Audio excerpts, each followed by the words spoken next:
We are going through, we're having for a while, the Gospel of Mark, and we're now in the last couple of sections of it. So we actually finish this next Sunday.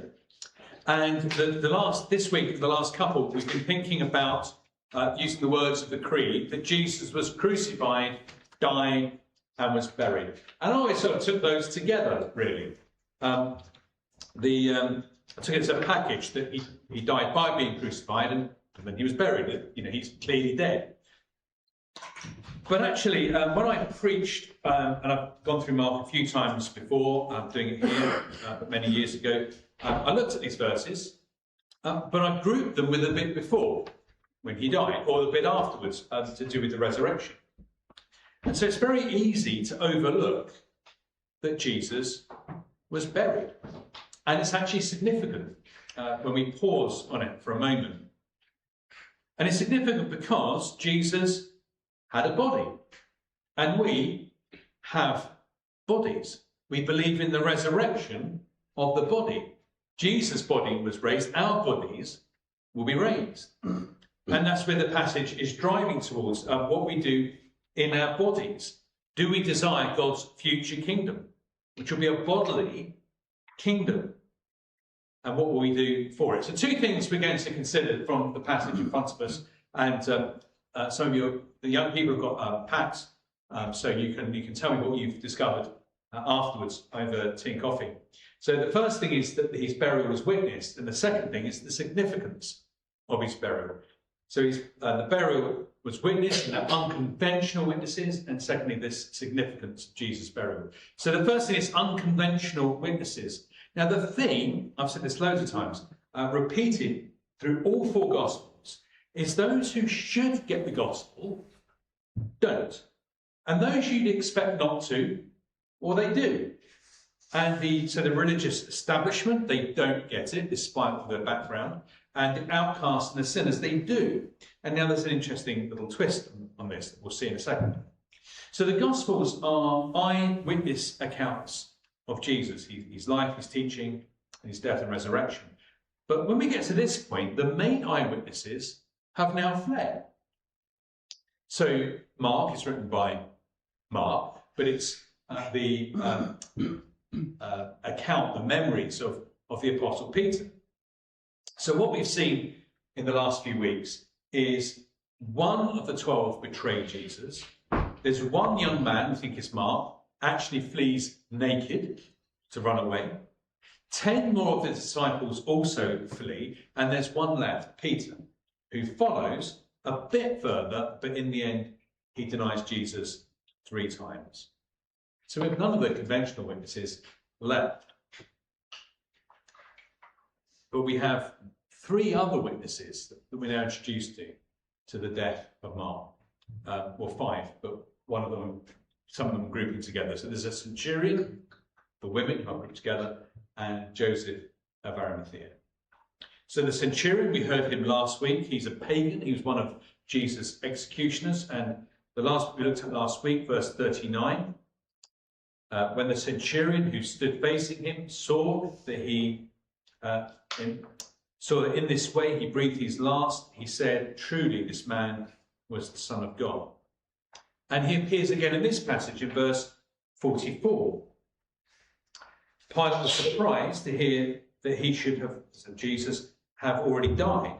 And summoning the centurion, he asked him whether he was already dead. So this is the same guy. And he testifies Jesus is dead. And so we've got a true identity on the body and what happened, but not someone who you'd expect in the first instance to be one of our witnesses. And then we have the women, and we're told here who these women are. And we're told that they were with Jesus the whole time. We've seen a bit about them as we've gone through. Some people know him as, and Joseph, they are the names of Jesus' brothers. So we're sort of 99% that we're talking here of Mary, the mother of Christ. In the other Gospels, she's there right at the end, as we might expect. And then Salome. Now, a quick cross-reference with Mark, and we can work out that she's Zebedee's wife, the the mother of James and John, James the Greater, the other James. So Mark honours them by telling us specifically these women stayed to the end.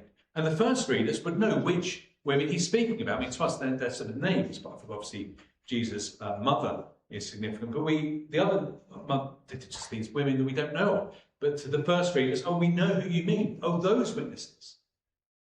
And they stand by when others fled. There's not much that they could do, but when others experienced fear, they stood by their Lord. And it's important because they witnessed Jesus' death. We'll come back to that. And also they witnessed where he was buried in verse 47. And we'll come back to that next week and why it matters that the women saw where he was buried. So there's a ring of authenticity here because women's witness was legally then was only valid to confirm a man's. The fact we have 3 women just makes the man's testimony even more reliable. But the key witnesses in all the Gospels of Jesus' resurrection were women. Why? Well, because that's how it happened. And this isn't bad. And the third witness we have is Joseph of Arimathea. And we're told here he's a member of the council. That means the Sanhedrin. That's the very body that had sentenced Jesus in the first place. And we're told here that he longed for the kingdom. Now, we meet him in John's Gospel as well a couple of times, and we're told there he believed Jesus in John 19:38. He believed Jesus, but he feared the council. But now it says he took courage. He summons up courage, and he goes to Pilate. Now, he doesn't know how Pilate will respond to this. And his actions in going to Pilate surely are going to get reported back to the Sanhedrin. So what might the consequences be for him? Well, at the very least, exclusion from the Sanhedrin. Maybe from, therefore, his family and friends, losing a source of income, and perhaps worse. So despite his fear that we know he had, he makes this bold step that he's taking a risk, and it's costly. He gave his tomb. This is a rich man's tomb, and he gives it to Jesus. But do you see the switch that happens here? That we're used to as we go through Mark, as with the other Gospels, that the religious establishment and the rich, they don't get it. It's the poor and the marginalised that get it. And we kind of get used to that, but here it switches around. One of them does get it. And he uses his wealth and his position of honour and his authority to honour Jesus.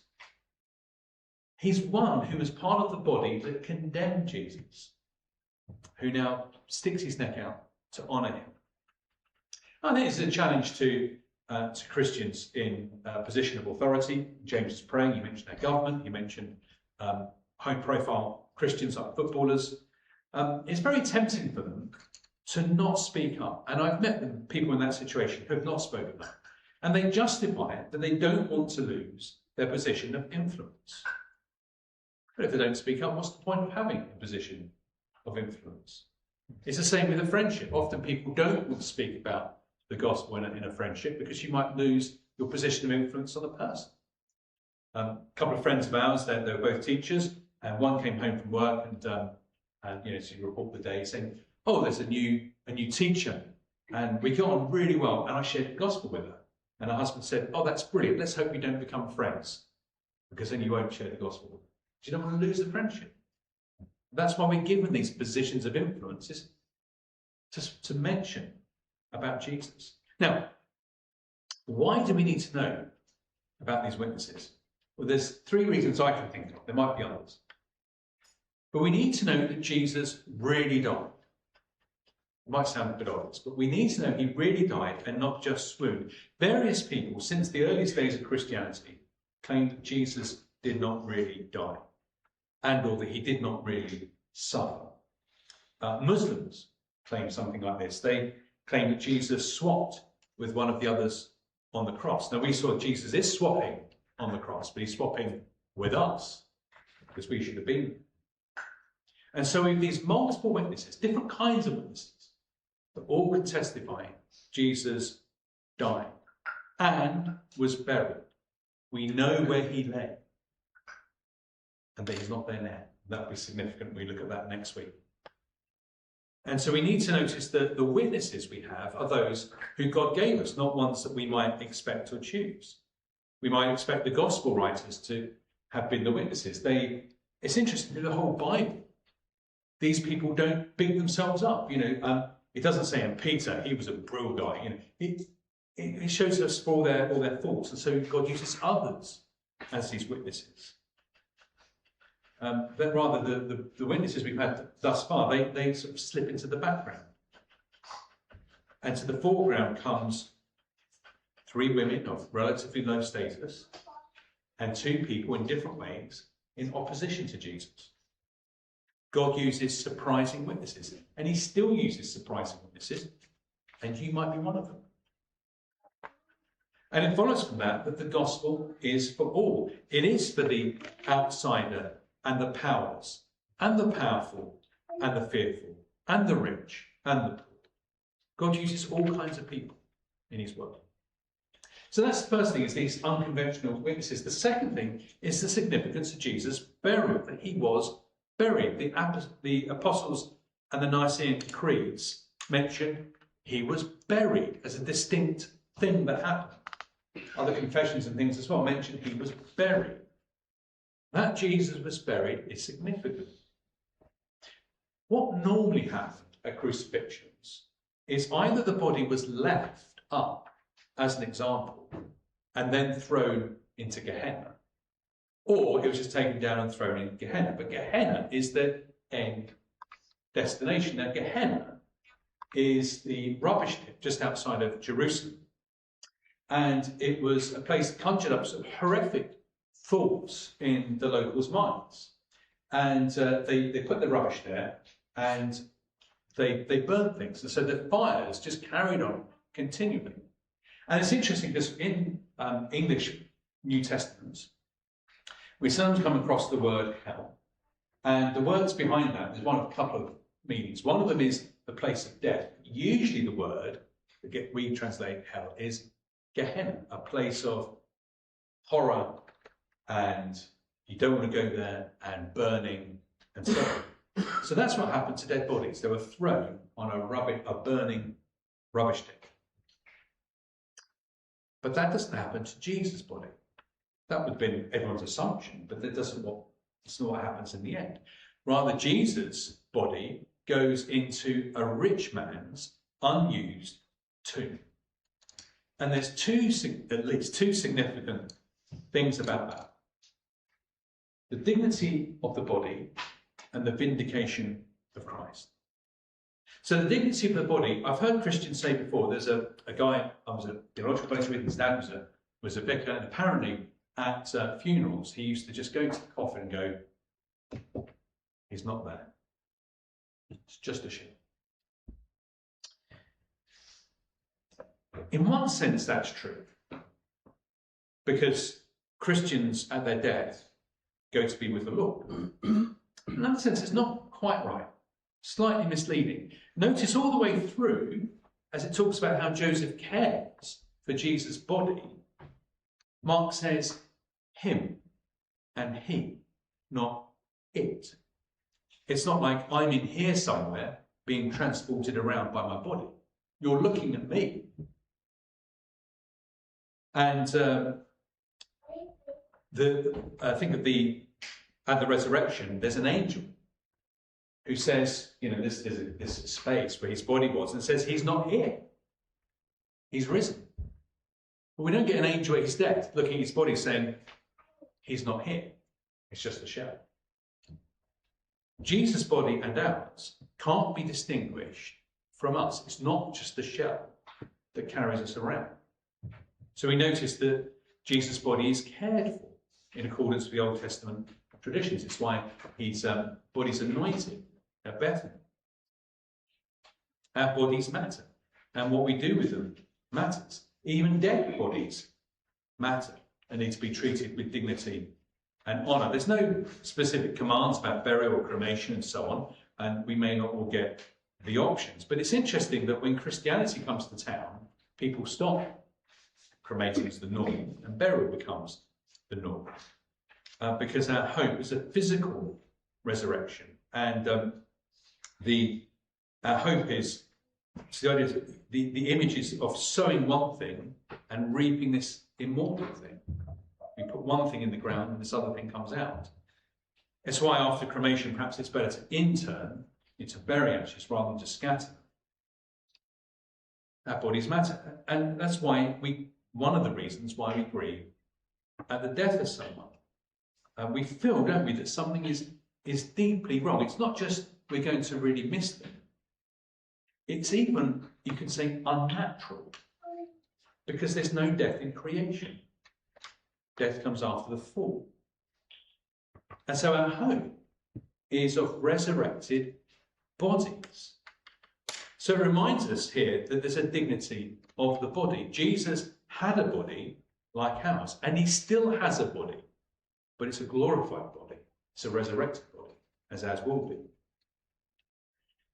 So that's part of the significance. But the main thing, if you don't remember anything else, remember the next few minutes, is the vindication of Jesus. Now we think of that with the resurrection rightly. So the resurrection declares Jesus' vindication and victory, yes, but it starts at his burial. Because we've noticed that over the past several weeks, months, as we've been coming up to the cross in Mark, is Jesus' sovereignty over each step that he takes on the way to the cross. And even when he's dead, and therefore passive, he's still exercising his sovereignty and fulfilling the Old Testament. And if you're wondering, is this the bit in the creed about he descends into hell? You need to come to our 2 Peter series that starts this evening, and we'll eventually answer that question there. Not here. But there are 4 significant Old Testament references that help us understand what is happening when Jesus is buried. So the first is Deuteronomy 21, 22 to 23. So in the Old Testament, we're told that anyone hung on a tree is cursed by God. And we've seen how Jesus fulfills that Jesus is hung on a tree. He is cursed for us. He takes our curse. But Deuteronomy 21, 22 to 23 is that they must also then be buried. Even so with criminals, even criminals' bodies are to be treated with dignity. And the second Old Testament reference relates to that. 2 Samuel 23, 12 to 14. God brings a curse on Israel because they'd left bodies unburied. And David obediently goes and buries them. So Jesus' death on the cross removes our curse. Our curse goes on to him. So he must be buried to complete taking the curse away. The kind of any significance of the curse left. Then most significantly is Isaiah 53 verse 9. Now verses 7 to 8 are familiar verses to most of us, and it's about his death in our place, although he was innocent. But then it goes on in verse 9 that he made his grave with the wicked and with a rich man in his death. So he died between 2 thieves and is buried like anyone else, but specifically or anywhere else he could have been buried, in a rich man's grave. And so he fulfills Isaiah. In doing so, that emphasised that Jesus is innocent. He's not thrown into Gehenna, but is treated as an innocent man. And the fourth reference is Acts 2, 25 to 27, where Peter quotes Psalm 16, the psalm of the resurrection. And David says that God will not let his king see corruption, but of course David did. So clearly he's looking forward to Jesus. He's talking about Jesus in Psalm 16. That despite the fact he was dead and buried, his body was never corrupted. The opposite, it was glorified. So to defeat the grave, Jesus had to go to the grave and then walk out of it again, which we'll think about next week.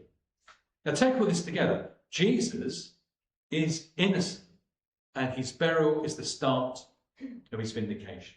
So it emphasises that the innocent died for the guilty, the author of life for those who are spiritually dead. And all of this is not just a tiny bit of theology. of how the events fit together, there's significant cash value for us to think about as we close. It means the job is done.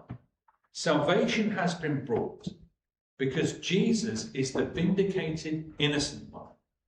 And he died so that there's nothing else left for us to contribute to be saved.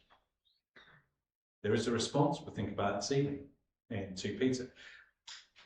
We all need Jesus' innocent death. Because we are not innocent, we need his innocent death. And that's an assurance for the Christian, and it is the offer out there to anyone who is not yet one, to receive Christ because you need him, and only him. Also, notice the difference between faith and sight. We often have to sort of point this out, don't we? The sight here sees a man being buried. It's what you do with dead people. You see a defeated man going to the grave, and that's the end. But faith sees his sovereign control over unfolding events, so that he is honoured and exalted by the grave, that he is noble and innocent. And therefore, be humble. It is humbling. To be a Christian, you constantly need to be humble. That the gospel keeps reminding us that those who think they get it don't, and vice versa. And once we think we've established who they are, we find it's vice versa. So we need to keep, as we see in the second half of Mark, we need to keep coming to Jesus for the Spirit to open our eyes to him. But also that's a means of assurance as well. The obscure, the marginalised, the rich, the cowardly can come to Christ and be used by God in different ways to establish his kingdom. And just as we finish, Joseph of Arimathea, he gets mentioned in all 4 Gospels. Why? Well, because we see he starts cowardly. He's worried about what others think, and with good reason, given his position. But in the end, he feels the fear and does it anyway. In the end, he risks all and steps out at great cost. Why? Because he's waiting for the kingdom. Lord's Prayer, we say, your kingdom come. When we're looking for the growth and the coming of God's kingdom, when Christ will be king, and even now as he's becoming king in more people's lives, when our bodies will be raised and the earth renewed, and as we step, even now, start to experience what God is doing, when we long for what is to come. When that's our mindset, then we can step up and step out for Christ, whatever our fears. So we need to foster our hope of what's to come, including our resurrected bodies. Let's pray together.